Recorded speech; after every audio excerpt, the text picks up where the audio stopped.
अस्मद्गुरुभ्यो नमः। अस्मत्परमगुरुभ्यो नमः। अस्मत्सर्वगुरुभ्यो नमः। श्रीमते रामानुजाय नमः। श्रीमते निगमान्तमहादेशिकाय नमः।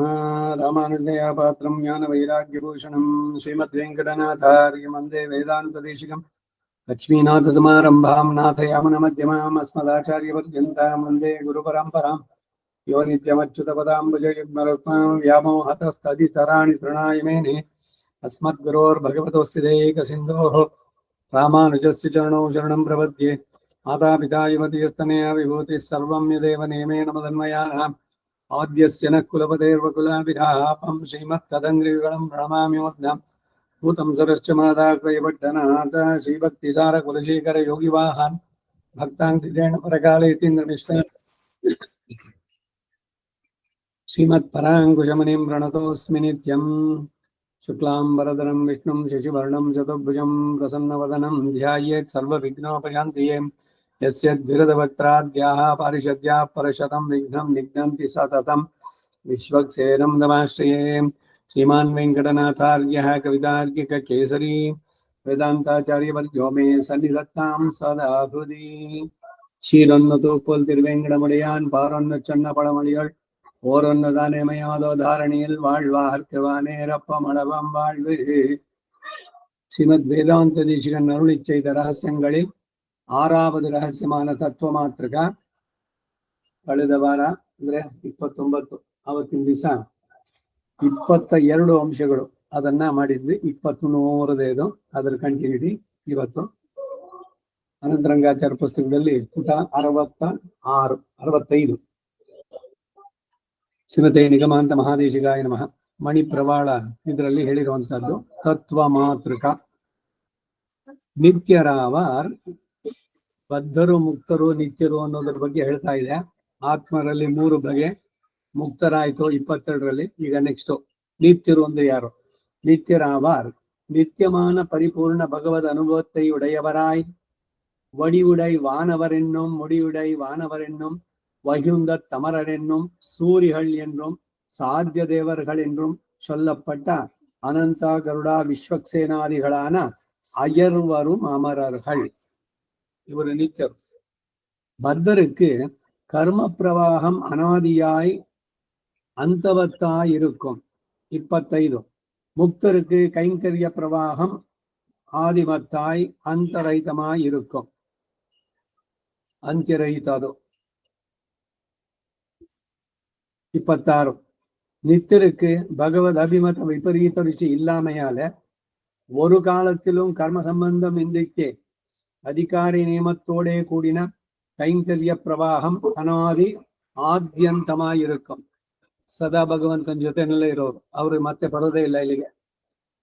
இப்படி ஷட்விம்சகனென்னும் பஞ்சவிம்சகனென்னும் பிரிக்கப்பட்ட தத்துவங்களில் 26, 25 தத்துவಗಳು சாங்கிய இதில் ಹೇಳುವಂತ பரமாத்மாவுக்கு சர்வ அவஸ்தையிலும் சுவாஷ்டிச விஷயத்தில் உள்ள பாரதந்திர சேஷத்துவங்கள் சுவாதந்திர நிபந்தனங்கள் ஆயிருக்கும்.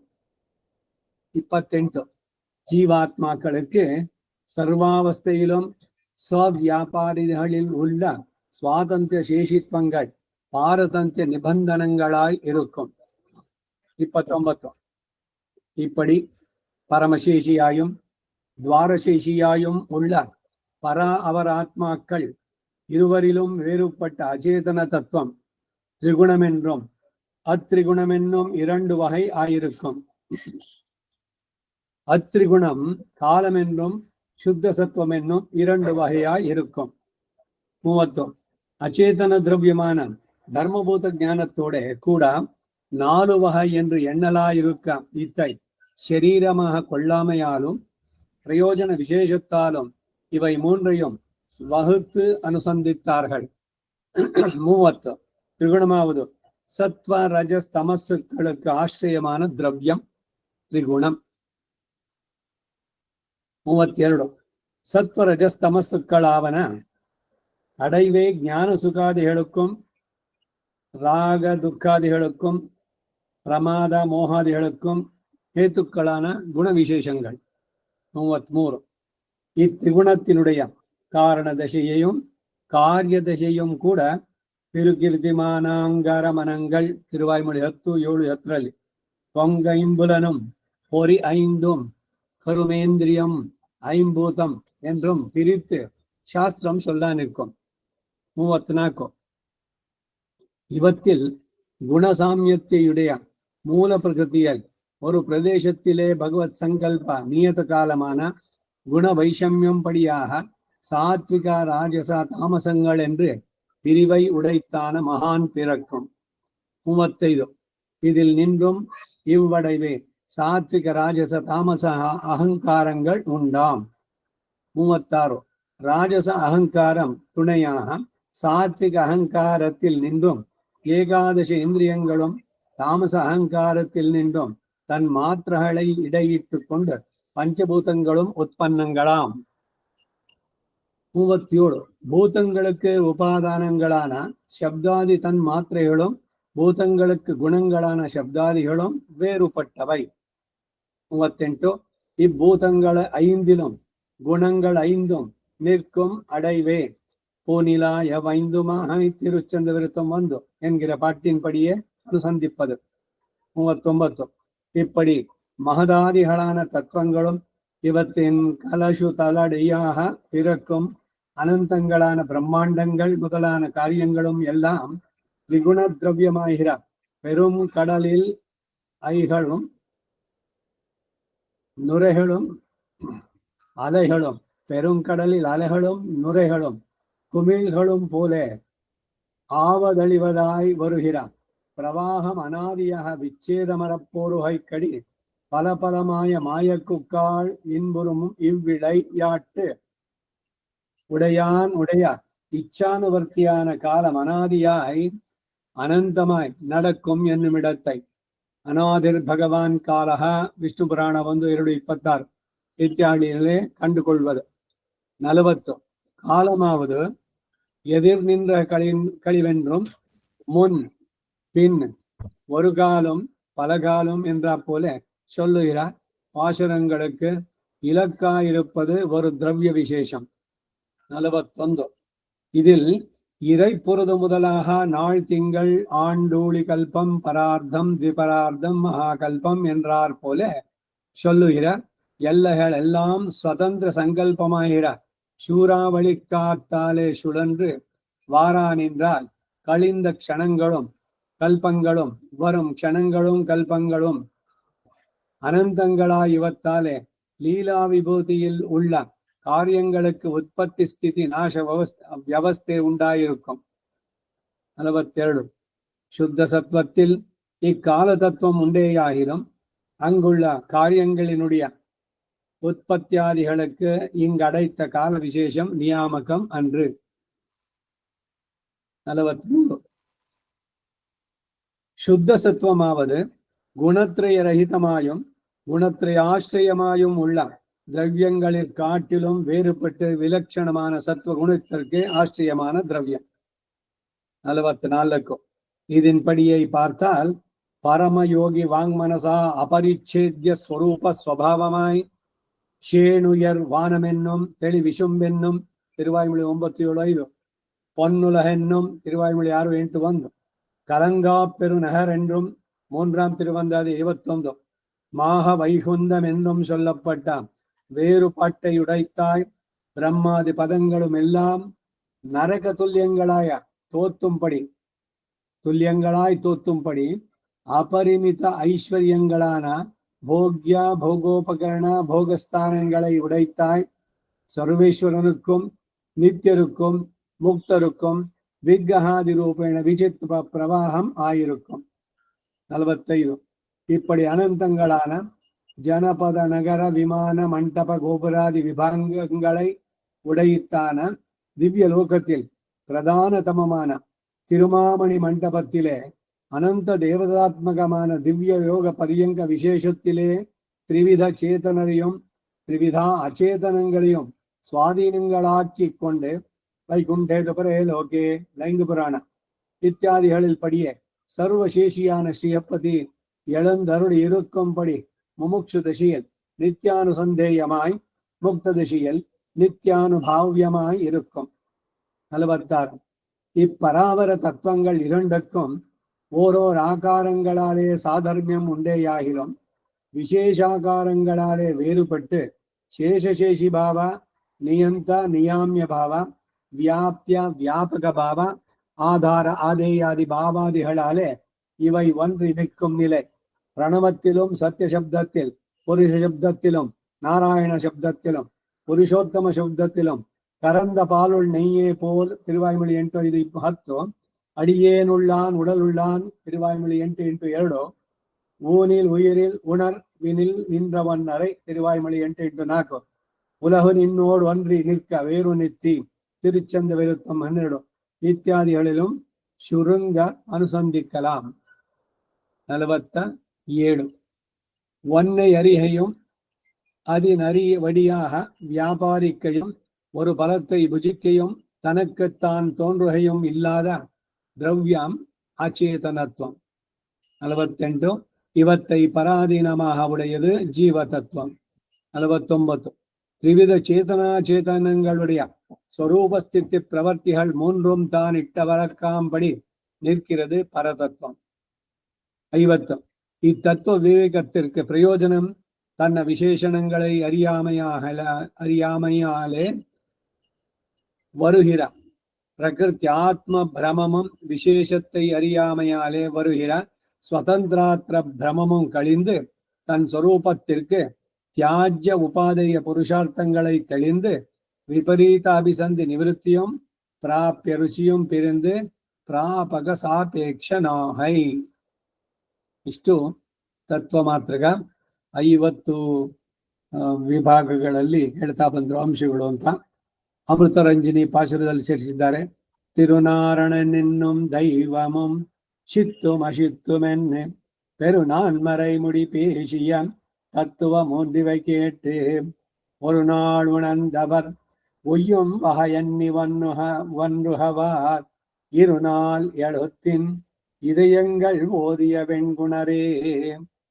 ಇದಕ್ಕೆ ಅರ್ಥ ತಿರುನಾರಾಯಣನೆನುಂ ದೈವಂ ಶ್ರೀಮನ್ ನಾರಾಯಣ ಎನ್ನುವ ಈಶ್ವರನು ಚಿತ್ತಂ ಚೇತನ ವರ್ಗವು ಅಚಿತ್ತಂ ಅಚೇತನ ವರ್ಗವು ಎಂದು ಪೆರು ನಾನ್ಮರೆ ಮುಡಿಪೇಶಿಯ ಶ್ರೇಷ್ಠವಾದ 4 ವೇದಗಳ ಕೊನೆಯಲ್ಲಿ ಹೇಳಲ್ಪಟ್ಟಂತಹ ಇವೈ ತತ್ವಂ ஒன்றும் ಈ 3 ತತ್ವಗಳನ್ನ ಕೇಟ್ಟು ವರುನಾಳ್ ಉಣಂದವರ್ ಆಚಾರ್ಯರುಗಳ ಹತ್ತಿರ ಕೇಳಿ ಒಂದು ಕಾಲದಲ್ಲಿ ಮನನ ಮಾಡಿದವರು ಉಯ್ಯಂ ವಹೆಯೆಂದ್ರಿ ಉಜ್ಜೀಸುವುದಕ್ಕೆ ಉಪಾಯವೊಂದನ್ನು ಬಿಟ್ಟು ಒಂದು ಹವಾರ್ ಬೇರೆ ಯಾವುದನ್ನು ಮನಸ್ಸಿಗೆ ತಂದುಕೊಳ್ಳೋದಿಲ್ಲ. 24 எழுத்தில் 24 2x4 ಅಷ್ಟಾಕ್ಷರದಲ್ಲಿ ಇದಯಂಗಳ್ ಓದಿಯ ಸಾರಾರ್ಥಗಳನ್ನು ಅನುಸಂಧಾನ ಮಾಡುವ ಎಣ್ಗುಣರೇ 8 ಆತ್ಮಗಳು ಗುಣಗಳನ್ನು ಉಳ್ಳವರೇ ಆಗುತ್ತಾರೆ. ಫಲಶ್ರುತಿ ಇದು ಕಡೆನಲ್ಲಿ காரணமாய்வு ஏராய் அனைத்துக ஆக்கும் கருணமுகில் கமலிவிடங்கிலங்குமாறும் நாரணனார் வடிவான உயிர்கள் எல்லாம் நாம் என்ற நல்லடிமைக்கு ஏற்குமாறும் தாரணி நீர் முதலான மாய காலம் தனிவான் என்றவை உருவாம் தன்மதானம் பூரணி சீர் மதியிட குருக்கள் காட்ட குடிப்புடன் நாம் கண்ட வகை கூறினோமே. பிரதிபதார்த்த ಕಾರಣಮಾಯಿ ಉಯಿರಾಹಿ, ಎಲ್ಲದಕ್ಕೂ ಕಾರಣನಾಗಿ ಅಂತರ್ಯಾಮಿಯಾಗಿ, ಅನೈತುಂ ಕಾಕುಂ, ಎಲ್ಲವನ್ನು ರಕ್ಷಿಸುವಂತಹ, ಕರುಣೈ ಮುಹಿಲ್, ಕರುಣೆಯ ಮೇಘದಂತಹವನಾಗಿ, ಮೋಡ ಮೋಡ ಕರುಣೆಯೇ ಸಾಂದ್ರೀಭೂತವಾಗಿರುವಂತಹದ್ದು. ಹಾಗೆ ಮೇಘದಂತವನಾಗಿ, ಕಮಲಯುಡನ್ ಇಲಂಗಮಾರಂ, ಶ್ರೀದೇವಿ ಜೊತೆಯಲ್ಲಿ ಪ್ರಕಾಶಿಸುವ ಪ್ರಕಾರವನ್ನ, ನಾರಣನಾರ್ ವಡಿವಾನ, ಪರಮಾತ್ಮನ ಶರೀರವಾದಂತಹ ಉಯಿರುಗಳೆಲ್ಲ, ಜೀವಾತ್ಮನುಗಳೆಲ್ಲ, ನಾವೆಂದ್ರೆ ನಾನು ಎಂಬ ಭಾವವನ್ನು ಜಯಿಸಿ, ನಲ್ಲಡಿಮೈಗೆ ಏರ್ಕೊಂಬಾರು, ನಿತ್ಯ ಸೂರ್ಯಗಳು ಮಾಡುವ ಶ್ರೇಷ್ಠವಾದ ಕೈಂಕರ್ಯವನ್ನು ಮಾಡಲು ಅರ್ಹರಾಗಿರುವ ರೀತಿಯಿಂದ, ತಾರಣಿ ನೀರ್ ಮೊದಲಾನ ಮಾಯೆ, ಭೂಮಿ ನೀರು ಮೊದಲಾದವುಗಳಾಗಿ ಪರಿಣಮಿಸಿದ ಮೂಲ ಪ್ರಕೃತಿ, ಕಾಲಂ ತನಿವಾನ್, ಕಾಲ ಶುದ್ಧ ಸತ್ವ ಎಂದು ಎನ್ನುವ ಇವೆಲ್ಲವೂ ಅವನಿಗೆ ಗುರುವಾಯ್ ತನ್ನ ಇದಾನು ಶರೀರವಾಗುವ ಸ್ವಭಾವವನ್ನ, ಕೂರಣಿ ಶೀರ್ಮದಿಯುಡಿಯ ಸೂಕ್ಷ್ಮವಾದ ಶ್ರೇಷ್ಠವಾದ ಜ್ಞಾನವುಳ್ಳಂತಹ ಗುರುಕ್ಗಳ್ ಕಾಟ ಇವರುಗಳು ಉಪದೇಶಿಸಲು, ಪುರಿಪುಡನ್ ಗಮನ ಬಿಟ್ಟು, ನಾಂ ಕಂಡವಹೈ ನಾವು ತಿಳಿದುಕೊಂಡಂತೆ, ಪೂರಿನೋಂ ಹೇಳಿದೆವು. ಸ್ತನಂದಯೈರಪಿ ಸಹಸೈವ ಸುಗ್ರಹ ಸಮೋತ್ಥಿತ ನಿಧಿರಿವ ವೆಂಕಟೇಶ್ವರಾತ್, ಪರಾವರ ಸ್ಥಿತಿ ಮಿಹ ತತ್ವಮಕರೋತ್ಯಸೌ ಕರತಲ ಮೌಕ್ತಿಕೋಪಮಾಂ, ಅಕ್ಷಯ್ಯ ಶಾಂತಿ ಮಕರಂದರಸ ಪ್ರಸಕ್ತಾನಭ್ಯರ್ಥಯೇ ಪುರವಿದಂಗ್ರಿ ಸರೋಜ ಭೃಂಗಾನ್, ಕಾಮಂ ಪ್ರಸೀದತ ಯಥಾಹಮನನ್ಯ ಭಾವಹಂ ಕರ್ಣಾಮೃತ ನಿಭವತಾಂ ಅವತಾರಯೇಯಂ. ಇದು ಕವಿತಾರ್ಕಿಕಸಿಂಹಸ್ಯ ಸರ್ವತಂತ್ರ ಸ್ವತಂತ್ರ ವೇದಾಂತಾಚಾರ್ಯಸ್ಯ ಕೃತಿಷು ತತ್ವ ಮಾತೃಕಾ ಸಮಾಪ್ತ. ಶ್ರೀಮದ್ ವೇದಾಂತ ದೇಶಿಕನ್ ತಿರುವಡಿಗಳೇ ಶರಣಂ. ಇದುವರೆಗೆ ನೀವು ಕೇಳಿದ್ದು ತತ್ವ ಮಾತೃಕ 6ನೆಯ ರಹಸ್ಯ ವಿಶೇಷಗಳು. ಒಂದೊಂದು ಕೂಡ ಇದನ್ನೇ ಚಿಲ್ಲರೆ ರಹಸ್ಯಗಳು ಅಂತ ಹೇಳಿದ್ರು. ಒಂದೊಂದು ರಹಸ್ಯದಲ್ಲಿ ಎಲ್ಲವೂ ರಹಸ್ಯವಾದದ್ದೇ. ಯಾಕಿದು ರಹಸ್ಯ ಅಂದ್ರೆ, ಆಸಕ್ತಿ ಇಲ್ಲದವ್ರಿಗೆ ಇದನ್ನು ಹೇಳೋಕೆ ಹೋಗ್ಬಾರ್ದು.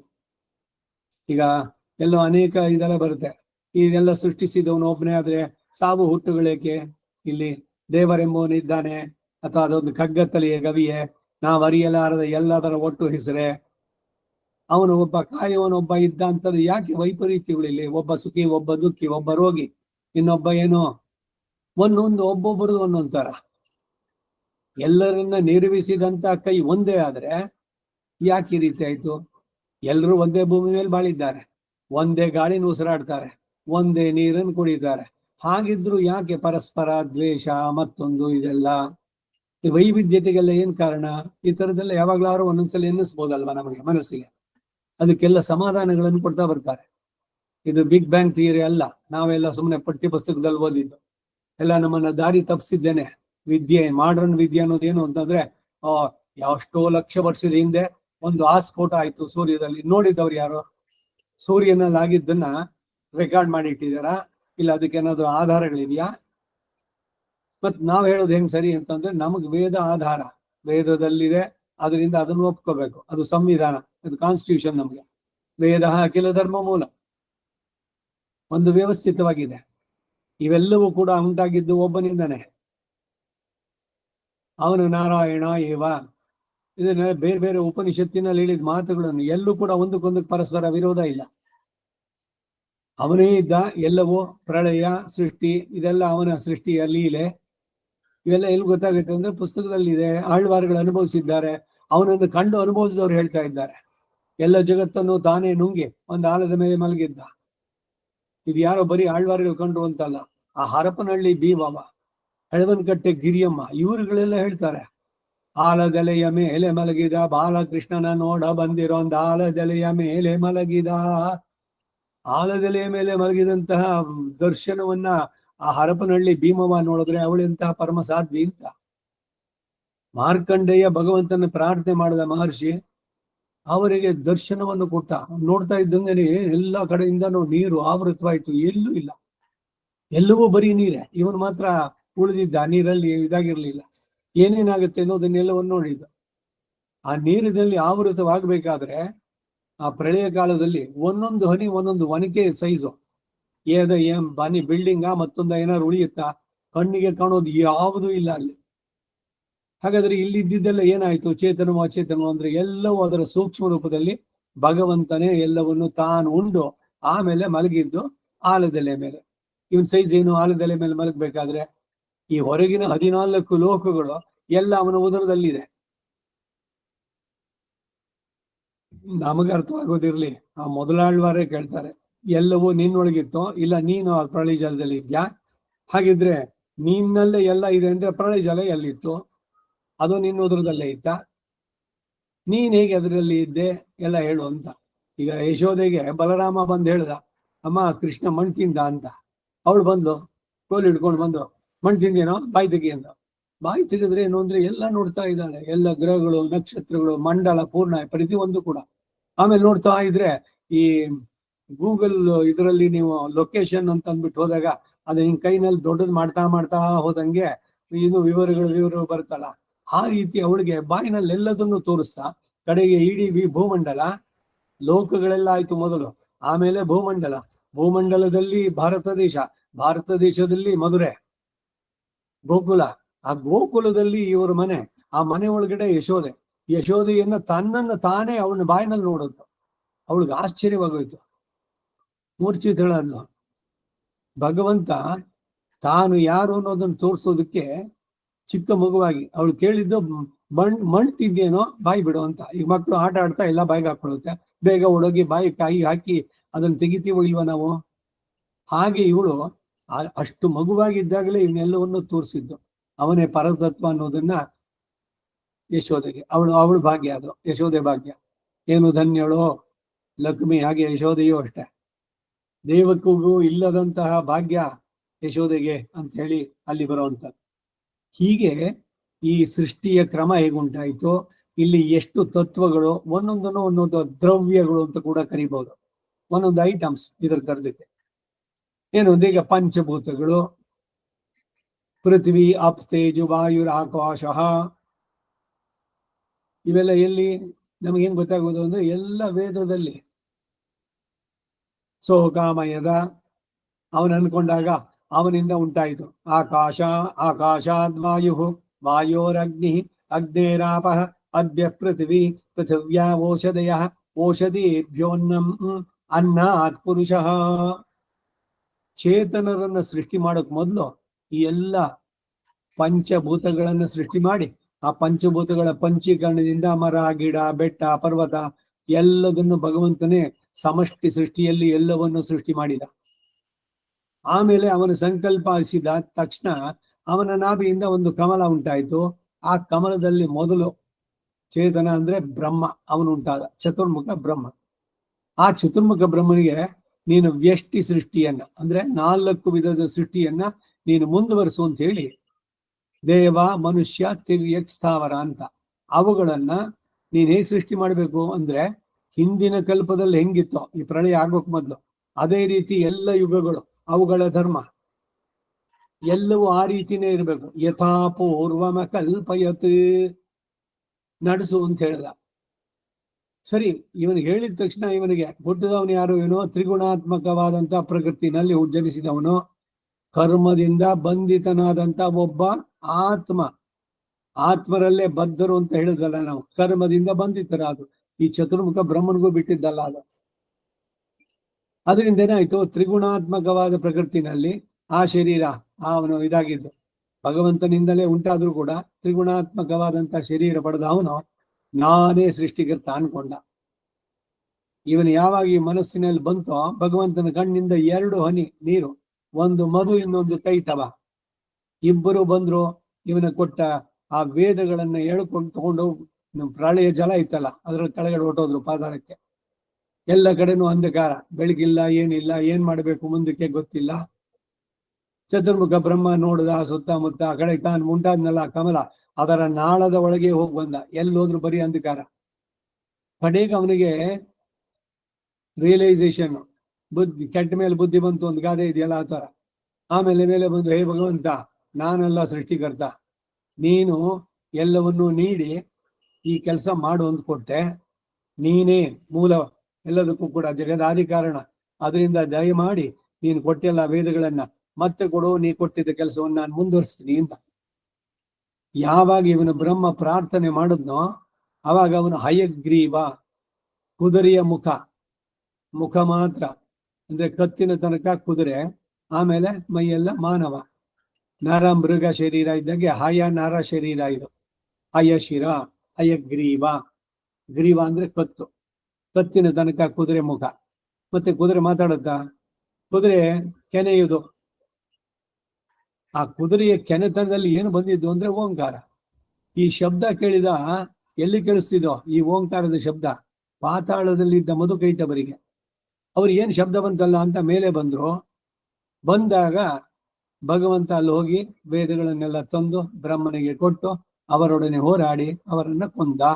ಅದರಿಂದ ಅವನು ಮಧುಸೂದನ. ಸೃಷ್ಟಿಯ ಕ್ರಮ ಎಲ್ಲ ಆಗ್ಬೇಕಾದ್ರೆ ಹಿಂಗಾಯ್ತು ಅಂತ ಎಲ್ಲದಕ್ಕೂ ಮತ್ತೆ ಆಧಾರಬಹುದು ವೇದದಲ್ಲಿ ಬರುತ್ತೆ. ಹಯಗ್ರೀವ ಅವತಾರದನ್ನ ನಮ್ಮ ಗುರುಗಳು ವರದರಾಜ ಮೇಲೆ ಜೊತೆ ಟಿವಿನಲ್ಲಿ ಕೂಡ ನಾವು ಇದೊಂದು ಎನಾಕ್ಟ್ ಮಾಡಿದ್ವಿ.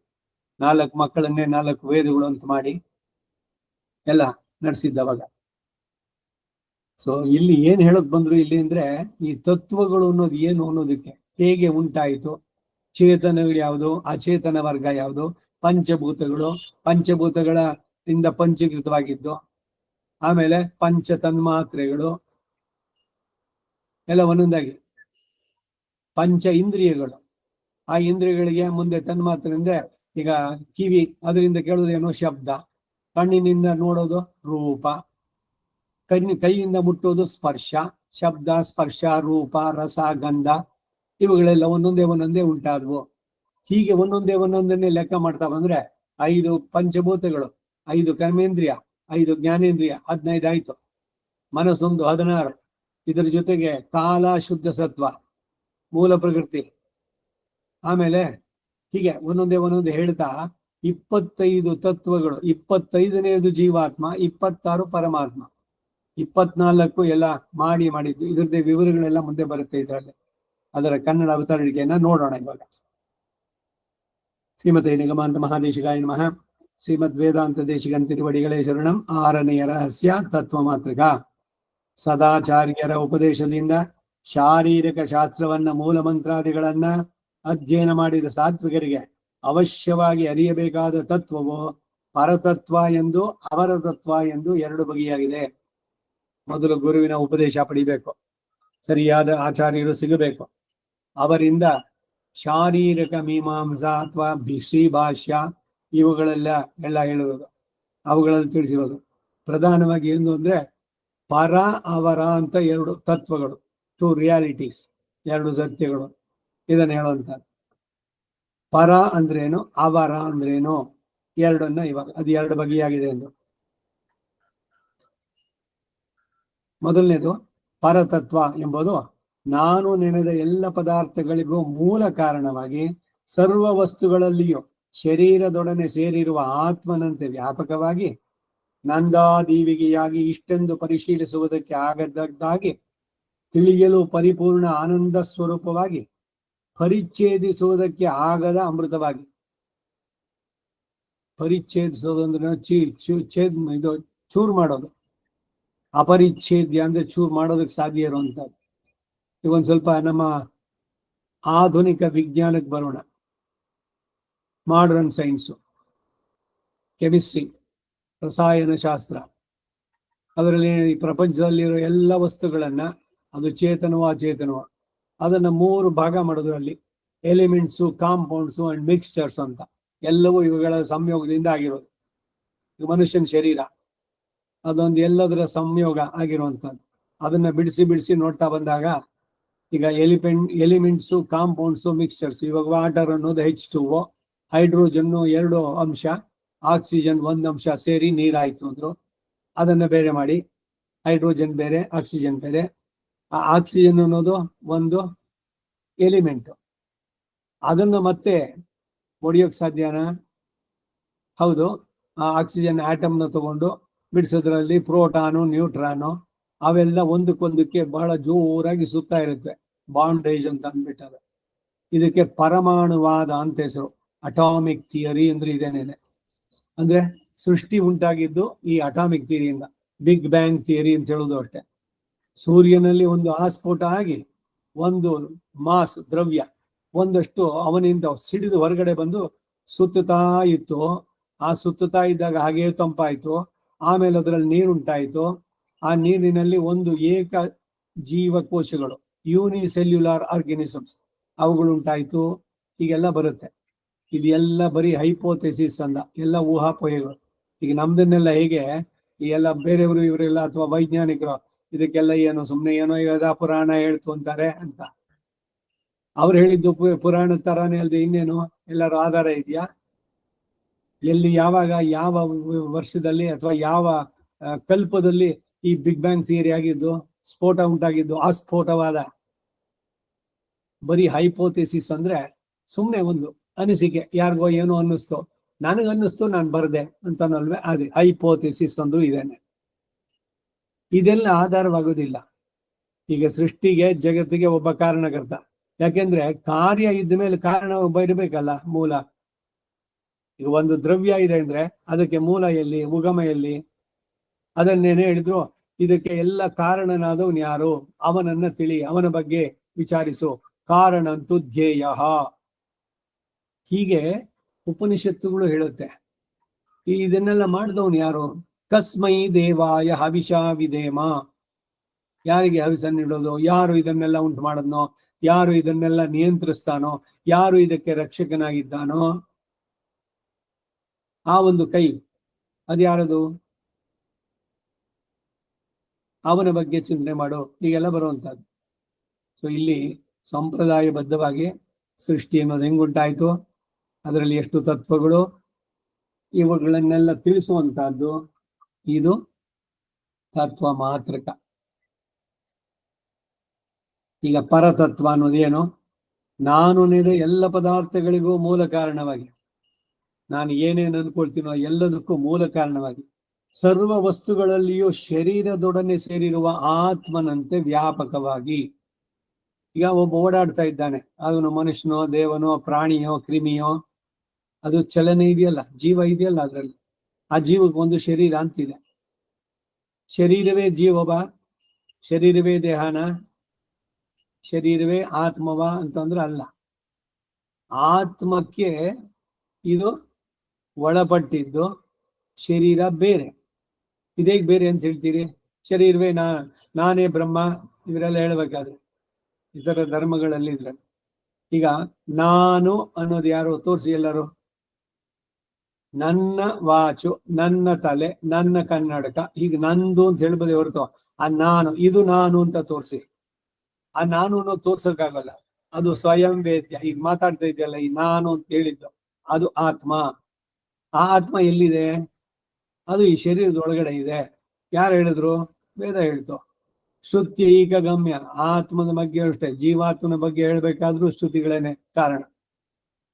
ಪರಮಾತ್ಮನ ಬಗ್ಗೆ ತಿಳಿಸೋದಕ್ಕೂ ಅದೇ ಕಾರಣ, ಅದೇ ಆಧಾರ. ಅದಕ್ಕೆ ವೇದ ಅಖಿಲ ಧರ್ಮ ಮೂಲಂ ಅಂತಂದ್ರು. ಅದರಲ್ಲಿ ತಿಳಿಸಿದಂತೆ ಎರಡು ಭಾಗ ಮಾಡಿದ್ರು ಭಗವಂತನ ಸೃಷ್ಟಿನಲ್ಲಿ, ಒಂದು ಪರ, ಇನ್ನೊಂದು ಅವರ ಅಂತ. ಹೀಗೆ ಈ ಪರತತ್ವ, ಅವನೇ ಪರಬ್ರಹ್ಮ, ಪರಮಾತ್ಮ ಎಲ್ಲ ಹೇಳುವಂತಹ ಜಗದಾದಿ ಕಾರಣ. ಅವನು ಯಾರು ಅನ್ನೋದನ್ನ ಹೇಳ್ತಾ ಇದ್ದಾರೆ. ಎಲ್ಲ ವಸ್ತುಗಳಲ್ಲೂ ಅವನಿದ್ದಾನೆ. ಚೇತನ ಅಚೇತನ ವಿಶಿಷ್ಟನಾಗಿ ಭಗವಂತ ಇದ್ದಾನೆ. ಅಂತಃ ಪ್ರವಿಷ್ಟ ಶಾಸ್ತಾ ಜನಾನಾಂ, ಅವನೇ ಸರ್ವ ಆತ್ಮ, ಎಲ್ಲರಿಗೂ ಆತ್ಮನಾಗಿ. ಎಲ್ಲರ ದೇಹದಲ್ಲಿ ಏನೇನಾಗುತ್ತೆ ಅನ್ನೋದು ಎಲ್ಲ ಅವನಿಗೆ ಗೊತ್ತಾಗುತ್ತೆ. ಎಲ್ಲ ಲೋಕಗಳು ಅವನೇ ಸೃಷ್ಟಿಸಿದ್ದು. ಎಲ್ಲ ರೀತಿಯ ಚೇತನರು ಪತಂಜಲಿ ಮಹರ್ಷಿ ಧ್ಯಾನದಲ್ಲಿ ಕಂಡುಕೊಂಡದ್ದು 84 ಲಕ್ಷಗಳು ಜನ್ಮಗಳನ್ನ ದಾಟಿ ಆಮೇಲೆ ಒಂದು ಆತ್ಮ, ಜೀವಾತ್ಮ ಮನುಷ್ಯನಾಗಿ ಹುಟ್ಟಿದೆ ಅಂತ. ಅಂದ್ರೆ ಅವನು ಕ್ರಿಮಿ, ಕೀಟ, ಕಾಗೆ, ಗೂಬೆ, ಏನೇನ್ ಎಲ್ಲ ಜನ್ಮಗಳು ಮುಗಿಸ್ಕೊಂಡ್ ಬಂದಿದ್ದಾರೆ. ಸೊ ಆತ್ಮಗಳು ಅನಂತವಾಗಿದೆ. ಅವರವರು ಮಾಡಿದ ಕರ್ಮಕ್ಕೆ ಆಯಾಯ ಶರೀರಗಳಿವೆ. ಇವನು ಯಾವುದೇ ಜನ್ಮದಲ್ಲಿ ಶರೀರದಲ್ಲಿದ್ದಾಗ ಏನಾರು ಒಂದು ಒಳ್ಳೆಯದನ್ನು ಮಾಡಿದ್ರೆ ಅದರಿಂದ ಅವನಿಗೆ ಇನ್ನೊಂದು ಸ್ವಲ್ಪ ಉತ್ತಮವಾದಂತಹದ್ದು ಕೊಡ್ತಾನೆ ಜನ್ಮವನ್ನು. ಹಾಗೆ ಪ್ರಾಣಿಯೋ, ಪಕ್ಷಿಯೋ, ಕ್ರಿಮಿ, ಕೀಟವೋ ಆಗಿದ್ದವನು ತನ್ನ ಒಳ್ಳೆ ಕೆಲಸ ಮಾಡಿ ಮಾಡಿ ಮಾಡಿ ಕಡೆಗೆ ಮನುಷ್ಯ ಜನ್ಮವನ್ನು ಪಡೆದ. ಈ ರೀತಿ ಬರುವಂತಹದ್ದು. ಶರೀರದೊಡನೆ ಸೇರಿರುವ ಆತ್ಮನಂತೆ ವ್ಯಾಪಕವಾಗಿ. ಒಂದೊಂದು ಪದ ಎಕ್ಸ್ಪ್ಲೇಷನ್ ಮಾಡ್ತಾ ಹೋದ್ರೇನೆ ಬಹಳ ದೊಡ್ಡದಾಗಿ. ಈಗ ಶರೀರ, ನಾನು ಅಂತ ಹೇಳಿದ ತಕ್ಷಣ ನಾವು ಐಡೆಂಟಿಫೈ ಮಾಡೋದು ಅವ್ರ ಹೊರಗಡೆ ಈ ಶರೀರ. ಆ ಶರೀರವೇ ಆತ್ಮನಾ? ಈಗ ಯಾರೋ ಒಬ್ರು ಈಗ ತಾನು ಪ್ರಾಣ ಬಿಟ್ರು, ಅವ್ರನ್ನ ಮಾತಾಡ್ಸಿ, ಏನು ಮಾತಾಡಲ್ಲ, ಕೇಳಿಸಿ ಏನಾದ್ರು ಮಾಡಿ, ಏನಾದ್ರು ನಿಮ್ಗೆ ಇಷ್ಟ ತಿಂಡಿ ತಂದು ತಗೊಳ್ಳಿ, ಏನಿಲ್ಲ. ಯಾಕೆ? ಯಾರು ತಿಂತಾ ಇದ್ದಿದ್ದಾಗಾರೆ? ಬಾಯಿ ಕಣ್ಣು ಎಲ್ಲ ಎಲ್ಲ ಚೆನ್ನಾಗಿದೆಯಲ್ಲ, ಎಲ್ಲ ಪೂರ. ತೂಕ ಹಾಕಿದ್ರೆ ಪ್ರಾಣ ಹೋಗೋಕ್ ಮೊದ್ಲು ಆಮೇಲೆ ಎಲ್ಲ ಸಮವಾಗಿ ಇದೆ.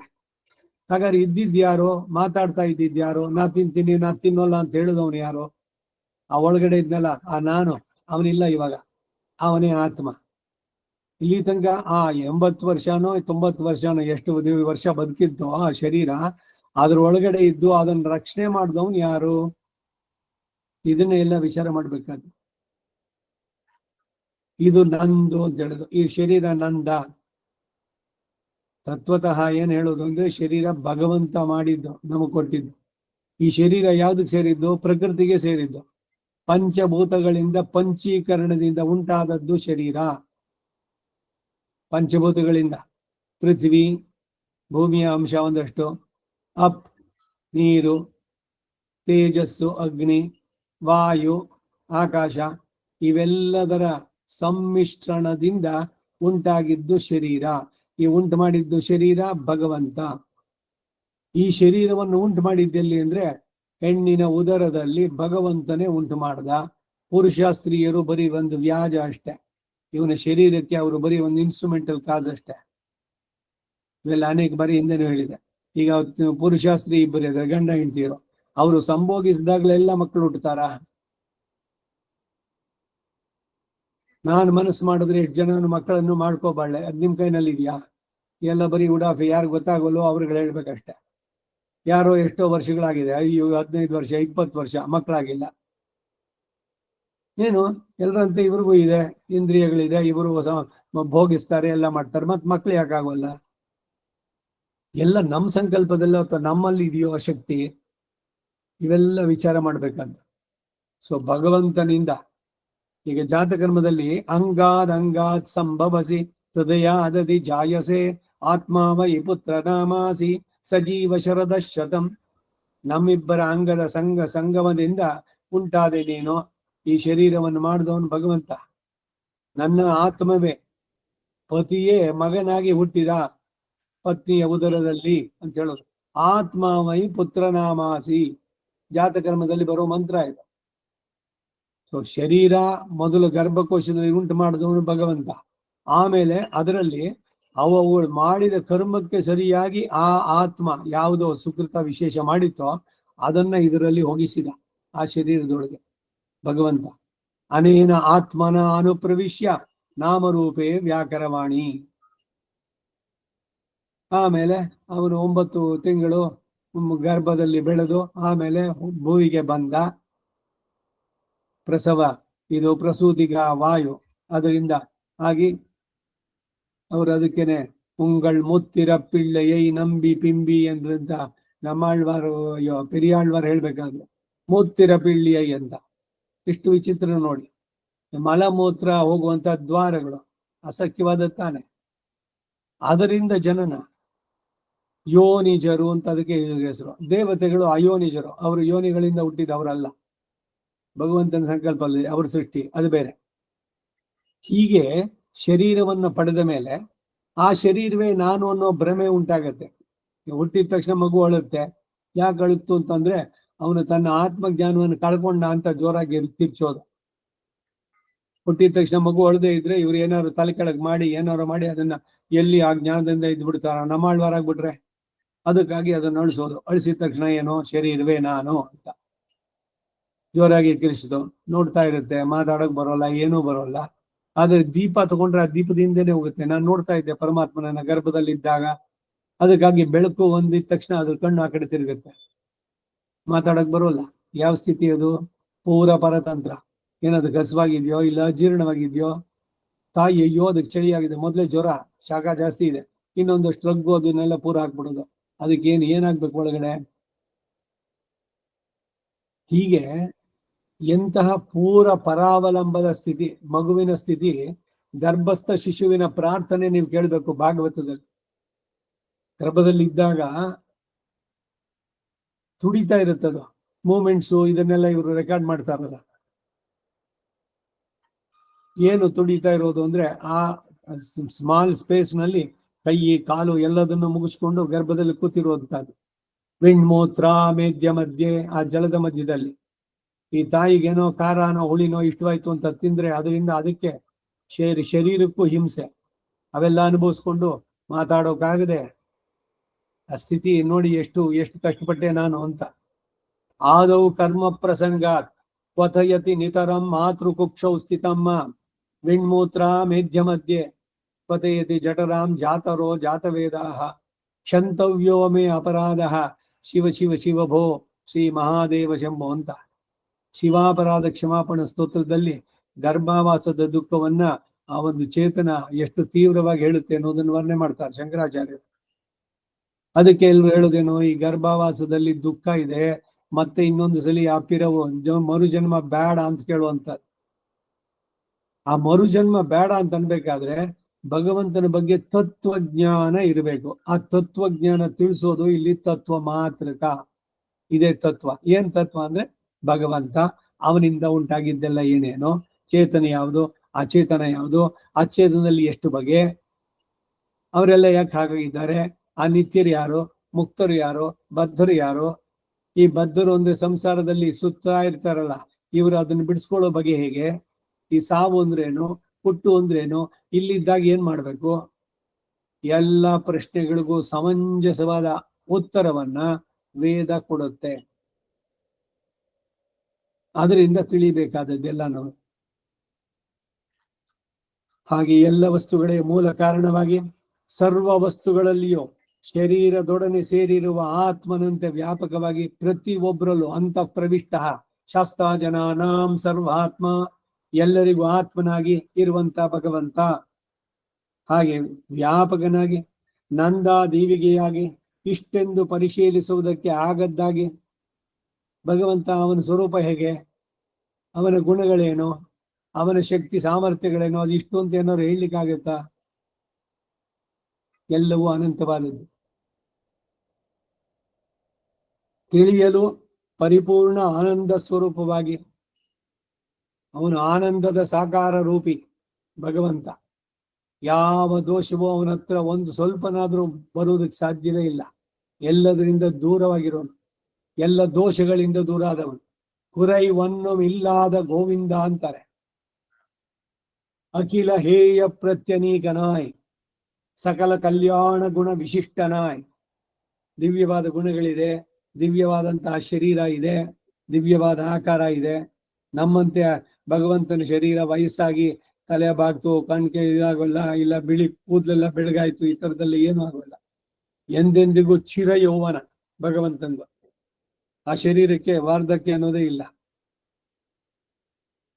ಅವನು ಪರಮಾತ್ಮ, ಅವನು ಪರಿಪೂರ್ಣ ಆನಂದ ಸ್ವರೂಪನಾಗಿ, ಪರಿಚ್ಛೇದಿಸುವುದಕ್ಕೆ ಆಗದಂತಹ ಅಮೃತವಾಗಿ. ಅದಕ್ಕೆ ಆಳ್ವಾರಗಳು ಕನ್ನಲೆ, ಅಮುದೆ, ತಿತ್ತಿಪ್ಪೆ ಏನೆಲ್ಲ ಹೇಳ್ತಾರೆ. ಕಬ್ಬಿನ ಹಾಲೆ ಅಥವಾ ಬರಿ ಹಾಲೆ, ಅಮೃತವೇ, ಜೇನುತುಪ್ಪವೇ, ಅಥವಾ ಇವುಗಳಲ್ಲಿರುವಂತಹ ಮಾಧುರ್ಯವೇ. ತಿತ್ತಿಪ್ಪು ಅಂದ್ರೆ ಮಾಧುರ್ಯ. ಹಾಗೆ ಅಮೃತವಾಗಿ ಆಮಲಾನ್ ಎಂದು ಹೇಳಿರುವಂತೆ. ಆಮಲಾನ್ ಅಂದ್ರೆ ಯಾವ ಒಂದು ದೋಷವೂ ಇಲ್ಲದವನು, ನಿರ್ಮಲ ಅಮಲ. ಅಮಲಾನ್ ಆದಿಪಿರಾನ್, ಅಡಿಯಾರ್ಕೆ ಎಣ್ಣೆ ಆಳ್ಕೊಂಡ ವಿಮಲನ್. ಭಗವಂತನ ಕೊಂಡಾಡೋದವರು. ಅತಿ ಅದ್ಭುತವಾದ ಗುಣಗಳಿಗೂ ಅತಿಶಯವನ್ನ ಉಂಟು ಮಾಡೋದಾಗಿ ಶ್ರೀ ಮಹಾಲಕ್ಷ್ಮಿಗೂ ಮಂಗಳವಾಗುವಂತೆ ಅನವಧಿಕ ಅತಿಶಯ ಆನಂದ. ಅದಕ್ಕಿಂತ ಮಿಗಿಲಾದ ಆನಂದ ಇಲ್ಲ. ನಿರವಧಿಕ ಅಂದ್ರೇನು, ಅದಕ್ಕಿಂತ ಅಧಿಕವಾದದ್ದಿಲ್ಲದು. ನಿಸ್ಸಮಾಭ್ಯಧಿಕ ಅಂತ ಹೇಳಿದಂತೆ ಆನಂದವೂ ಕೂಡ ಅಷ್ಟೆ. ಆ ಆನಂದ, ಭಗವಂತನ ಆನಂದ, ಆನಂದದ್ದೇ ಸ್ವರೂಪ. ಆನಂದಂ ಬ್ರಹ್ಮೇ ದಿವ್ಯ ಜಾನಾತ್, ಆನಂದವೇ ಬ್ರಹ್ಮ. ಆನಂದಾತ್ ಯೇದಿ ಕಲ್ವಿಮಾನಿ ಭೂತಾನಿ ಜಾಯಂತೆ, ಆನಂದಂ ಆನಂದೇನ ಜಾತಾನಿ ಜೀವಂತಿ, ಆನಂದಂ ಪ್ರಯಂತಿ ಅಭಿಸಂವಿಶಂತಿ. ಭೃಗುವಂಶದ ವಾರುಣಿಯ ಮಗ 5 ಹಂತಗಳಲ್ಲಿ 5 ವರ್ಷ ಸತತವಾಗಿ ಭಗವಂತನ ಬಗ್ಗೆ ಚಿಂತನೆ, ಧ್ಯಾನ, ತಪಸ್ಸು ಮಾಡಿ ಕಡೆಗೆ ತಂದೆನಲ್ಲಿ ಬಂದು ಹೇಳ್ದ, ಅನ್ನವೇ ಬ್ರಹ್ಮ ಅಂದ. ಆಮೇಲೆ ಪ್ರಾಣ ಬ್ರಹ್ಮಾಂಡ, ಮನಸ್ಸು ಬ್ರಹ್ಮಾಂಡ, ಇವೆಲ್ಲ ಒಂದೊಂದೇ ಹೇಳ್ಕೊಂಡು ಬಂದ. ಕಡೆಯಲ್ಲಿ ಹೇಳ್ದ ಆನಂದದೇ ಬ್ರಹ್ಮ ಅಂದ. ನೋಡು, ಇವಾಗ ನೀನ್ ಕರೆಕ್ಟ್ ಆಗಿ ತಿಳಿದೆ. ಇನ್ನು ಮುಂದಕ್ಕೆ ಇದು ನಿನ್ನ ಹೆಸರಿನಲ್ಲೇ ಪ್ರಸಿದ್ಧಿ ಆಗ್ಲಿ ಎಂದು ವಾರುಣಿ ವಿದ್ಯಾ ಅಂತ ಅದಕ್ಕೆ ಹೇಳುದು. ಚಿಂತನೆ ಮನನ ಮಾಡುವಂಥದ್ದು ಹೇಗಾಯ್ತು, ಎಲ್ಲ ವಿಚಾರ ಮಾಡುವಂಥದ್ದು. ಹಾಗೆ ಅತಿ ಅದ್ಭುತವಾದ ಗುಣಗಳಿಗೆ ಅತಿಶಯವನ್ನ ಉಂಟು ಮಾಡೋದಕ್ಕಾಗಿ ಮಹಾಲಕ್ಷ್ಮಿಗೆ ಮಂಗಳವಾಗುವಂತೆ ಅವನ ಭಗವಂತ ಶ್ರೀಶ್ಚತೆ ಲಕ್ಷ್ಮೀಶ್ಚ ಪತ್ನ್ಯೋ ಅಹೋರಾತ್ರೆ ಪಾರ್ಶ್ವೇ ಪುರುಷ ಸೂಕ್ತದಲ್ಲಿ ಆ ವಿರಾಟ್ ಪುರುಷನನ್ನು ವರ್ಣನೆ ಮಾಡ್ಬೇಕ.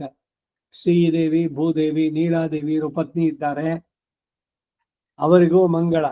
ತಿರುವುಕ್ಕೊಂ ತಿರುವಾಹಿಯ ಶಲ್ವ, ಎಲ್ಲ ಮಂಗಳಗಳಿಗೆ ಆಗರ ಮಹಾಲಕ್ಷ್ಮಿ, ಅವಳಿಗೂ ಮಂಗಳವನ್ನು ಉಂಟು ಮಾಡುವಂತವನು ತಿರುವುಕ್ಕೊಂ ತಿರುವಾಹಿಯ ಶಲ್ವ. ತಿರುವಿಲ್ಲದ ದೇವರೈ, ದೇವರು ಅಂತಾನೆ ನಾ ಕನ್ಸಿಡರ್ ಮಾಡಲ್ಲ ಅಂತಾರೆ ಅವರು. ಮಹಾಲಕ್ಷ್ಮಿಯ ಜೊತೆಗಿರುವವನೇ ನಿಜವಾದ ದೇವ. ಎಲ್ಲ ದೇವತೆಗಳಿಗೆ ಅಧಿದೇವ, ದೇವಾದಿದೇವ ಅವನೇ ಶ್ರೀವಾಸುದೇವ. ಇದನ್ನ ನಾನು ಇವಾಗ ಚೆನ್ನಾಗಿ ತಿಳಿದೆ ಅಂತಾರೆ. ಇವನಿಂದನೇ ಬ್ರಹ್ಮ ಉಂಟಾಗಿದ್ದು, ಇವನಿಂದನೇ ರುದ್ರ, ಇವನಿಂದನೇ ಇಂದ್ರ. ಯಾರ್ಯಾರು ಹೇಳ್ತಿರೋ ಎಲ್ರು ಕೂಡ ಅಂದ್ರೆ ಎಲ್ಲರಿಗೂ ಅಂತರಾತ್ಮನಾಗಿ ಅವರವರು ಮಾಡಿದ ಕರ್ಮಕ್ಕಾಗಿ ಅವರವರಿಗೆ ದಿಕ್ಕಿಗೆ ಅಧಿಪತಿ ದೇವತೆಗಳು, ಸೂರ್ಯ ಚಂದ್ರ ಆದಿ ಇವರುಗಳೆಲ್ಲರೂ ಎಲ್ಲ ಆತ್ಮನರಗಳನ್ನ ಅವರವರ ಕರ್ಮಕ್ಕೆ ಸರಿಯಾಗಿ ಆಯಾಯ ಶರೀರಗಳನ್ನು ಕೊಟ್ಟು ತನ್ನ ಸಂಕಲ್ಪದಿಂದ ಪ್ರತಿಯೊಬ್ಬರು ಅವರವರ ಕೆಲಸ ಮಾಡೋದನ್ನ ನಡೆಸುವಂತದ್ದು. ಈ ರೀತಿ ಭಗವಂತ ಈ ಜಗದ್ವ್ಯಾಪಾರವನ್ನು ನಡೆಸ್ತಾನೆ. ಇದು ಲೀಲಾ ವಿಭೂತಿ. ಅದರಲ್ಲಿ ಬರುವಂತ ಚೇತನರು ಇವ್ರನ್ನೆಲ್ಲಾನು ಕೂಡ ಅನವಧಿಕಾತಿಶಯ ಆನಂದ ಅಂತ ಹೇಳುವಂತೆ ಅನಂತ ಕಲ್ಯಾಣ ಗುಣಗಳಿಗೆ ಆಶ್ರಯನಾಗಿ ತಮ್ಮನ್ನ ಆಶ್ರಯಿಸಿದವರು ಮತ್ತೆ ಮತ್ತೆ ಅನೇಕ ಜನ್ಮಗಳನ್ನ ಹೊಂದದಂತೆ ಯಾರು ಭಗವಂತನನ್ನ ಆಶ್ರಯಿಸ್ತಾರೋ ಅವರಿಗೆ ಮರು ಹುಟ್ಟಿಲ್ಲ, ಪುನರ್ಜನ್ಮ ಅನ್ನೋದಿಲ್ಲ ಎಂದು ಎನ್ನಿನ್ನ ಯೋನಿಯೋಮಾಯ್, ಯಾವ ಯಾವ ಯೋನಿಯಲ್ಲಿ ಅವತರಿಸುವಂತವನಾಗಿ ಈ ಚೇತನರು ಈ ಲೋಕದಲ್ಲಿ ಹುಟ್ಟಿ ಅನುಭವಿಸಿ ಕಷ್ಟಪಡದಂತೆ ಇರಲು ತಾನೇ ಇಲ್ಲಿ ಹುಟ್ಟಿ ಬಂದು ಪಡಬಾರದನ್ನೆಲ್ಲ ಪಾಡನ್ನೆಲ್ಲ ಪಡುವವನಾಗಿ ತಾನು ಹೇಳಿದದ್ದು ಎಲ್ಲವನ್ನೂ ಆಚರಿಸುವಂತಹ ದೈವ ಪ್ರಕೃತಿಯವರಿಗೆ ತಾನು ಹೇಳಿದುದನ್ನೆಲ್ಲ ನಡೆಸಿಕೊಡುವನಾಗಿ ಅನ್ಬನಾಹಂ ತನ್ನ ತಾಳಡೆಯಿಂದಾಕೆಲ್ಲ ಅಣಿಯನಾಹಂ ತುಂಬಾ ಆತ್ಮೀಯನಾಗ್ತಾನೆ ಯಾರು ಭಾವಿಸಿದವರಿಗೆಲ್ಲ. ಬೇರೆಯವರು ಅವನಿಲ್ಲ ಅಂದವರಿಗೆ ಅವನಿಲ್ಲ. ಹೀಗೆ ವಿಪರೀತ ಆಚರಣೆ ಮಾಡುವಂತ ಆಸುರಿ ಪ್ರಕೃತಿಗಳಿಗೆ ತಾನು ಸಹ ವಿಪರೀತ ಆಚರಣೆಯನ್ನೇ ಮಾಡುವವನಾಗಿ ತನ್ನನ್ನು ಅಂತರಾತ್ಮ ಎಂದು ನೆನೆಯುವವರನ್ನ ತನಗೆ ಅಂತರಾತ್ಮ ಎಂದು ನೆನೆದಿರುವವನಾಗಿ, ನಾವ್ ಹೇಗೆ ಭಗವಂತನನ್ನ ನಮಗೆ ಆತ್ಮ ಅವನು ಅಂತ ಹೇಳಿದ್ರೆ ಇಂತಹ ಭಕ್ತ ನನಗಾತ್ಮ ಅಂತ ಅವನು ಹೇಳ್ತಾನಂತೆ. ಹಾಗೆ ತನ್ನಲ್ಲಿ ಆತ್ಮೀಯ ಸಮರ್ಪಣವನ್ನು ಮಾಡಿದವರಿಗೆ ತಾನೂ ಸಹ ಆತ್ಮೀಯ ಸಮರ್ಪಣವನ್ನು ಮಾಡುವಂತಹ ಶ್ರೀಯಃಪತಿಯಾದಂತಹ ಪುರುಷೋತ್ತಮ ಅವನು ಪರತತ್ವ. ಇದು ಒಂದು. ಭಗವಂತ ಒಂದು ಕಡೆ ಎಲ್ಲವನ್ನು ನೇಮಿಸಿ ಎಲ್ಲದರಲ್ಲೂ ಇದ್ದು ಎಲ್ಲವನ್ನು ಉಂಡು ಎಲ್ಲವನ್ನು ಉಮಿழ்ದು ಎಲ್ಲರನ್ನು ರಕ್ಷಿಸಿ ಮಾಡುವಂತವನು. ಅವನು ಸರ್ವ ಸಮರ್ಥ, ಅವಾಪ್ತ ಸಮಸ್ತ ಕಾಮ, ನಿಸ್ಸಮಾಭ್ಯಧಿಕ, ಹೊಟ್ಟೆ ಇಲ್ಲದವನು, ಅಜಾಯಮಾನಃ. ನಮ್ಮನ್ನು ಉದ್ಧಾರ ಮಾಡುವುದಕ್ಕಾಗಿ ತಾನು ಅನೇಕವಾಗಿ ಅವತಾರಗಳನ್ನು ಎತ್ತಿ ಸಂಭವಾಮಿ ಆತ್ಮಮಾಯೆಯ ಅಂತಂತೆ ಬಂದು ಚೇತನರನ್ನ ರಕ್ಷಿಸುವಂತದ್ದು ಸಾಧು ಪರಿರಕ್ಷಣೆ. ಯಾಕೆಂದ್ರೆ ದುಷ್ಟದ ಏನೇನಿದೆಯೋ ಯಾವ್ಯಾವ್ದು ಕೆಟ್ಟದಿದೆಯೋ ಅದೆಲ್ಲ ನಾಶವಾಗ್ಲಿ ಅಂತ ಅವನು ಒಂದ್ಸಲಿ ಸಂಕಲ್ಪ ಮಾಡ್ಬಿಟ್ರೆ ಆಗೋಯ್ತು, ಮುಗೀತು. ಯಾಕೆಂದ್ರೆ ಅವನು ಸತ್ಯ ಸಂಕಲ್ಪ, ಅವನ ಸಂಕಲ್ಪ ಎಂದೂ ಸುಳ್ಳು ಆಗೋದೇ ಇಲ್ಲ. ಇವೆಲ್ಲ ಇರುವಂತದ್ದು. ಅವನೇ ಪುರುಷೋತ್ತಮ. ಉತ್ತಮ ಪುರುಷಸ್ತ್ವನ್ಯ ಪರಮಾತ್ಮೇತ್ಯುದಾಹೃತಃ ಯೋ ಲೋಕತ್ರಯಮಾವರ್ತ್ಯ ಬಿಭರ್ತವ್ಯಯ ಈಶ್ವರಃ ಯಸ್ಮಾತ್ಕ್ಷರಮತೀತೋಹಂ ಅಕ್ಷರಾದಪಿ ಚೋತ್ತಮ ಅತೋಸಿನಿ ಲೋಕೆ ವೇದೇ ಚ ಪ್ರತಿತ ಪುರುಷೋತ್ತಮ, ಅದಕ್ಕೆ ನನ್ನನ್ನು ಪುರುಷೋತ್ತಮ ಅಂತ ಕರೀತಾರೆ. ಬಹಳ ಸುಂದರವಾಗಿ 15ನೇ ಅಧ್ಯಾಯಕ್ಕೆ ಹೆಸರೇ ಪುರುಷೋತ್ತಮ ಯೋಗ ಅಂತ. ಉತ್ತಮ ಪುರುಷಸ್ತ್ವನ್ಯ ಪರಮಾತ್ಮೆ ತ್ಯುದಾವೃತ ಸ ಸಹಸ್ರ ಶೀರ್ಷ ಪುರುಷ ಅಥ ಪುರುಷೋಹ ವೈ ನಾರಾಯಣೋ ಕಾಮಯತ ಪ್ರಜಾ ಸೃಜೇಯೇತಿ. ಪುರುಷ ಅನ್ನಿಸ್ಕೊಳ್ಳೋನು ನಾರಾಯಣ ಏವ, ಇನ್ಯಾರಿಗೂ ಅಲ್ಲ. ಇನ್ನೆಲ್ಲರೂ ಕೂಡ ಸ್ತ್ರೀ ಪ್ರಾಯರಿ ಇತರೇ ಜನ ಅಂತ, ಎಲ್ಲರೂ ಅವನಿಂದಲೇ ಉಂಟಾದರು, ಎಲ್ಲರೂ ಅವನ ನಿಯಮಕ್ಕೆ ಒಳಪಟ್ಟವರು, ಎಲ್ಲರೂ ಅವನಿಂದಲೇ ರಕ್ಷಿಸಲ್ಪಟ್ಟವರು. ಇದನ್ನ ಹೇಳ್ತಾ ಇರುವಂತಹ ಆ ಪರತತ್ವ ಅಂತಂದ್ರೆ ಯಾರು ಅಂದ್ರೆ ಅವನೇ ಪರಮಾತ್ಮ. ಈ ಮಹಾವಾಕ್ಯದಲ್ಲಿ ಪರತತ್ವದ ಸ್ವರೂಪ ಸ್ವಭಾವಗಳನ್ನ ಅತ್ಯಂತ ಸ್ಪಷ್ಟವಾಗಿ ಆಚಾರ್ಯರು ಉಭಯ ವೇದಗಳಲ್ಲಿ, ದಿವ್ಯ ಪ್ರಬಂಧ ಹಾಗೂ ವೇದಗಳಲ್ಲಿ ತಿಳಿಸಿ ನಿರೂಪಿಸಿರುವ ಕ್ರಮದಲ್ಲಿ ಎಲ್ಲ ಒಂದೆಡೆ ಸೇರಿಸಿಕೊಟ್ಟಿದ್ದಾರೆ. ಯಾರು? ವೇದಾಂತ ದೇಶಿಕರು, ಆಚಾರ್ಯರು. ಇಲ್ಲಿ ತತ್ವಕ್ಕೆ ಆಧಾರವಾದದ್ದು ಅಥವಾ ಮಾತೃಕೆಯಾದದ್ದು, ಮಾತೃಕೆ ಅಂದ್ರೆ ಒರಿಜಿನ್, ಅದಕ್ಕೆ ಶ್ರುತಿ ಸ್ಮೃತಿಗಳು, ಹಾಗೆಯೇ ದಿವ್ಯ ಪ್ರಬಂಧಗಳು, ಇವೆಲ್ಲ ಈ ತತ್ವ ಅಂದ್ರೆ ಪರಮಾತ್ಮ ಅನ್ನೋದನ್ನ ಹೇಳೋದಕ್ಕೆ ಎಸ್ಟಾಬ್ಲಿಷ್ ಮಾಡಕ್ಕೆ ಯಾವುದು ಅಂದ್ರೆ ಸೋರ್ಸು, ಆಧಾರ ಇವು ಉಭಯ ವೇದಗಳು. ಶ್ರುತಿ ಸ್ಮೃತಿ ಇತಿಹಾಸ ಪುರಾಣ ಆಗಮ ಇವೆಲ್ಲ ಕೂಡ ಹೇಳೋದು ಏನು ಅಂದ್ರೆ ಈ ಪರತತ್ವದ ಬಗ್ಗೆ. ಒಂದು ನಿಮಿಷ ಬಂದೆ.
ಇದಂ ವಿಷ್ಣು ವಿಚಕ್ರಮೇ ತ್ರೇಧಾ ನಿದದೆ ಪದಂ ಸಮೂಢಮಸ್ಯ ಪಾಗಂ ಸುರೇ.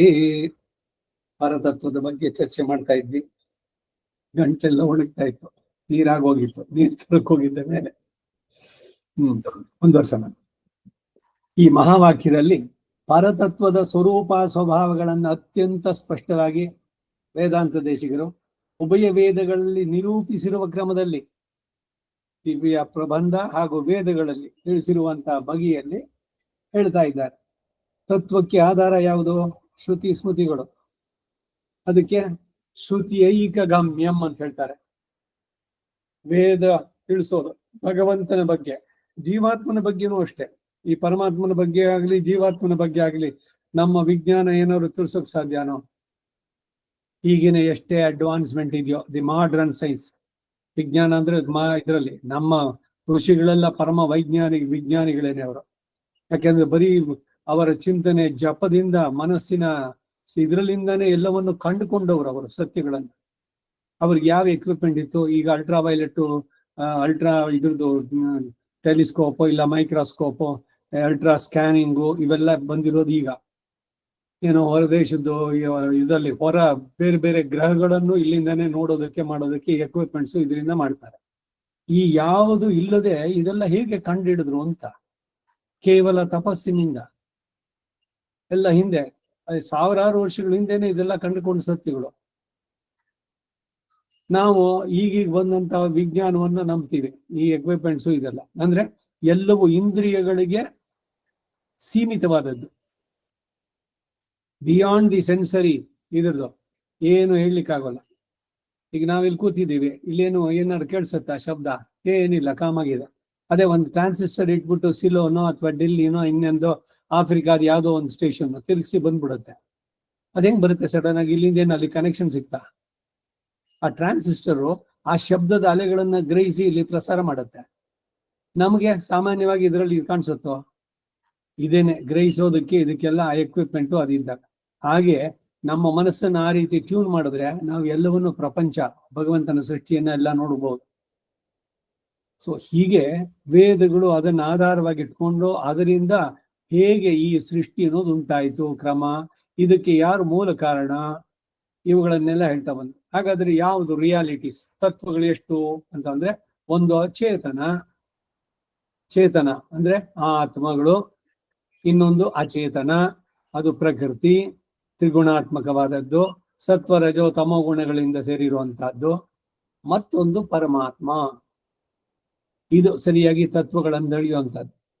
ಈ ತತ್ವ ಮಾತ್ರಕದಲ್ಲಿ ಹೇಳೋದು ಇದೇನೆ, ಯಾವುದು ವ್ಯವಸ್ಥೆ ಹೇಗೆ ಅನ್ನೋದಿಲ್ಲ.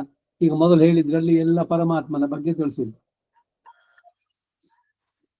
ಶ್ರುತಿ ಸ್ಮೃತಿಗಳು, ದಿವ್ಯ ಪ್ರಬಂಧಗಳು, ದಿವ್ಯಪ್ರಗಳಿಂದ ಹಾಗೂ ದಿವ್ಯವಾದ ರಹಸ್ಯತ್ರಯಗಳಿಂದ ಯಾವ ಅರ್ಥವನ್ನ ನಾವು ಗ್ರಹಿಸಬೇಕೋ ಅದನ್ನ ಸಂಗ್ರಹಿಸಿದ್ದಾರೆ.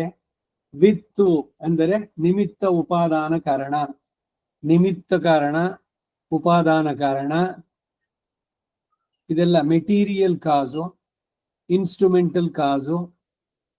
ಹೀಗೆ ಒಂದೊಂದು ಹೇಳುವಂತಹದ್ದು ಸೃಷ್ಟಿ ಉಂಟಾಗೋದಕ್ಕೆ. ಈಗ ಮಣ್ಣಿನಿಂದ ಮಡಿಕೆ, ಮಡಿಕೆ ಏನು ಸುಮ್ಮನೆ ತಾನಾಗೆ ಆಗುತ್ತೋ? ಮಣ್ಣಿಗೆ ಬೇಕು ಅದಕ್ಕೆ, ಅದು ಉಪಾದಾನ ಕಾರಣ, ದಿ ಬೇಸ್. ಅದಕ್ಕೆ ಮೂಲ ಯಾವುದು? ದ್ರವ್ಯ. ಹಾಗೆ ಇದನ್ನು ಅನುಭವಿಸ್ತಾರೆ, ಒಂದೊಂದಕ್ಕೂ ಹೇಳ್ತಾರೆ. ಎಲ್ಲೆಲ್ಲಿಯೋ ವ್ಯಾಪಿಸಿ ಆದರೆ ಗೂಢವಾಗಿ ಇರುತ್ತಿರುವ ತತ್ವನ್ನ ಪರಂದ್ಯಂಗೋಂ ಕರಂದುಳನ್ ಎಂದು ಆಳ್ವಾರ್ ಹೇಳಿದ್ರು. ಉಪನಿಷತ್ತು ಹೇಳಿದ ಮಾತು, ಯಥೋ ವಾಚೋ ನಿವರ್ತಂತೆ ಅಪ್ರಾಪ್ಯ ಮನಸಾ ಸಹ ಅನ್ನೋ ಶ್ರುತಿಗೆ ಸಂವಾದ ಆಗಿ ಅಳತ್ತಕ್ಕೆ ಅರಿಯ, ಇದು ಇಷ್ಟು ಅಂತ ಹೇಳೋದಕ್ಕೆ ಸಾಧ್ಯವಿಲ್ಲದ್ದಾಗಿ,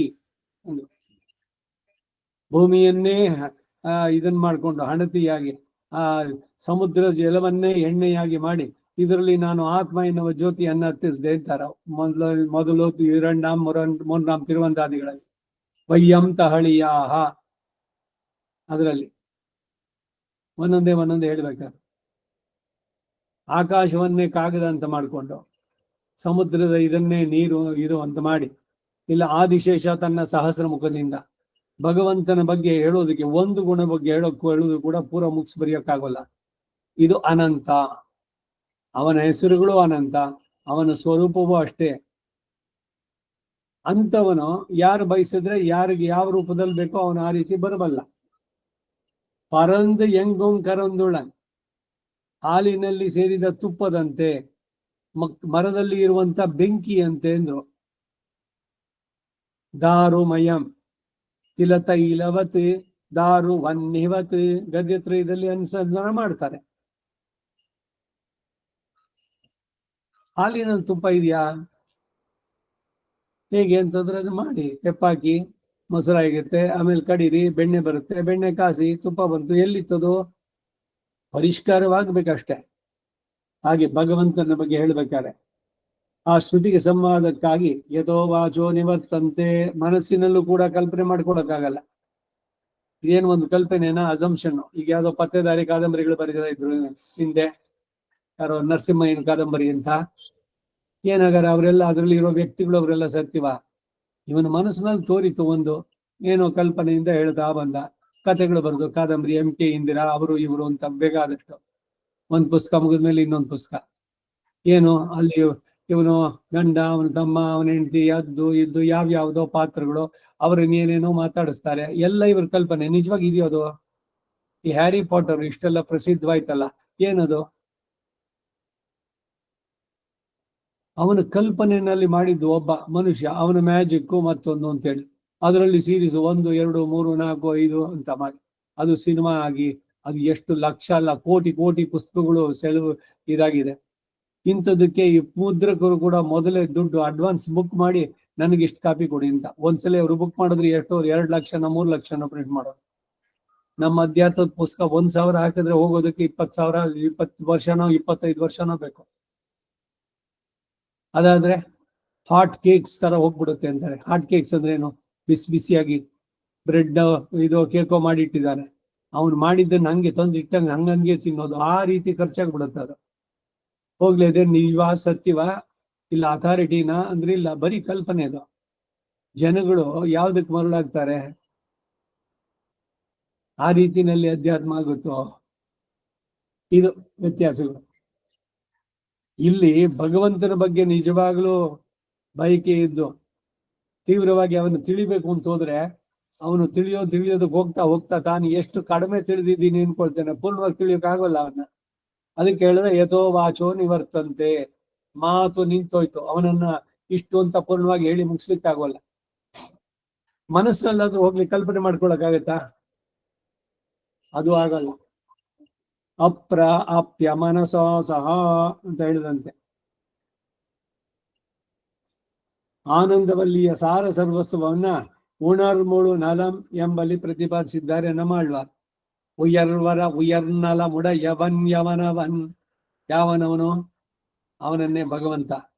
ಎಲ್ಲದಕ್ಕೂ ಜಗತ್ತಿಗೆ ಕಾರಣನಾದನೋ, ಎಲ್ಲವನ್ನು ಯಾರು ನೇಮಿಸಲ್ಪಟ್ಟಿದ್ದಾನೋ, ಎಲ್ಲದರ ಒಳಗಿದ್ದು ತಾನು ಸಪರೇಟ್ ಆಗಿರುವಲ್ಲವನು,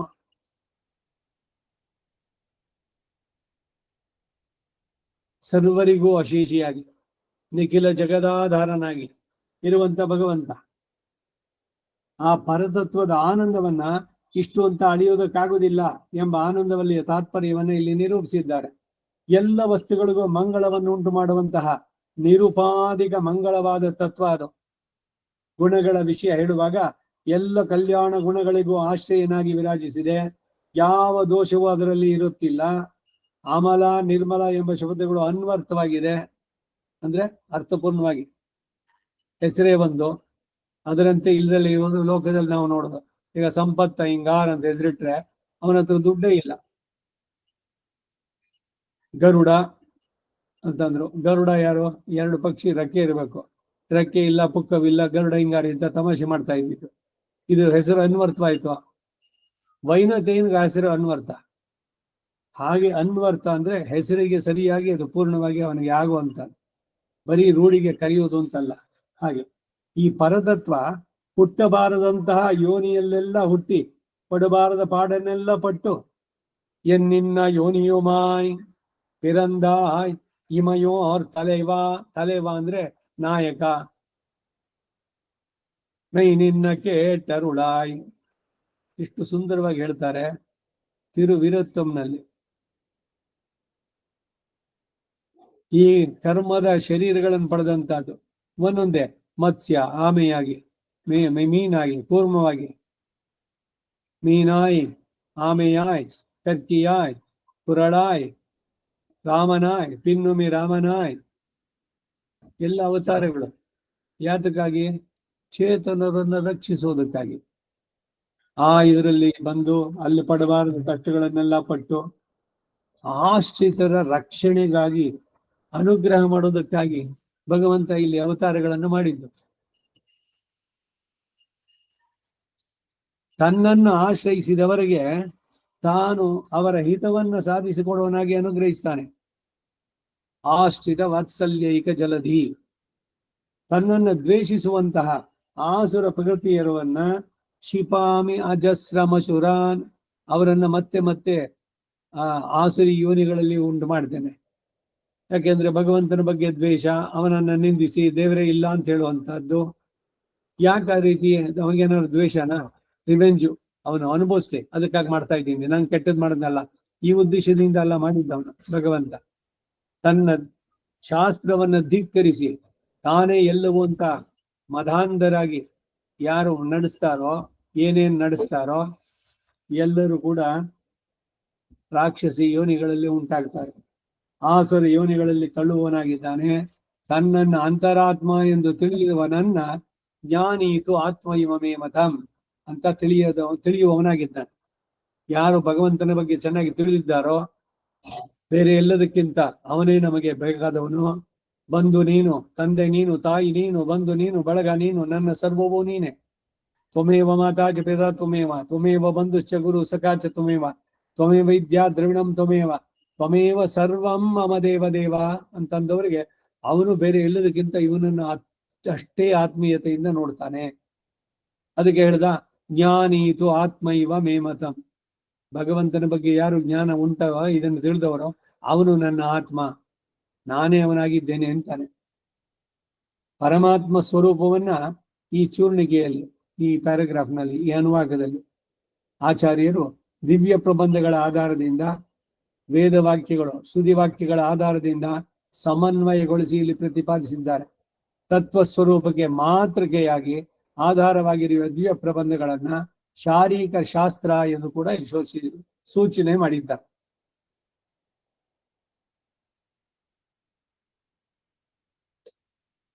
ಇದಿಷ್ಟು ಭಗವಂತನ ಬಗ್ಗೆ, ಪರತತ್ವ ಅನ್ನೋದರ ಬಗ್ಗೆ ಮೊದಲನೇ ಅಂಶದಲ್ಲಿ ವೇದಾಂತ ದೇಶಿಗರು ತಿಳಿಸಿದಂತಹ ವಿಷಯ. ಈ ಜಾಗದಲ್ಲಿ ನಿಲ್ಸ್ಕೊಂಡಿರೋಣ. ಮತ್ತೆ ಮುಂದಿನ ಬುಧವಾರ ಮುಂದುವರಿಸೋಣ. ಕವಿತಾರ್ಕಿಕ ಸಿಂಹಾಯ ಕಲ್ಯಾಣ ಗುಣಶಾಲಿನೇ ಶ್ರೀಮತೆ ವೆಂಕಟೇಶಾಯ ವೇದಾಂತ ಗುರವೇ ನಮಃ. ಆದಿದ್ವಿಪಶಿರೋಭಂಗ ಪಂಚಾನ್ನ ಪರಾಕ್ರಮಃ ಶ್ರೀಮಾನ್ ವೆಂಕಟನಾಥಾರ್ಯಃ ಚಿರಂ ವಿಜಯತಾಂ ಭುವಿ. ಶ್ರೀಮತೆ ನಿಗಮಾಂತ ಮಹಾದೇಶಿಕಾಯ ನಮಃ. ಸರ್ವಂ ಶ್ರೀ ವಾಸುದೇವಾರ್ಪಣಮಸ್ತು.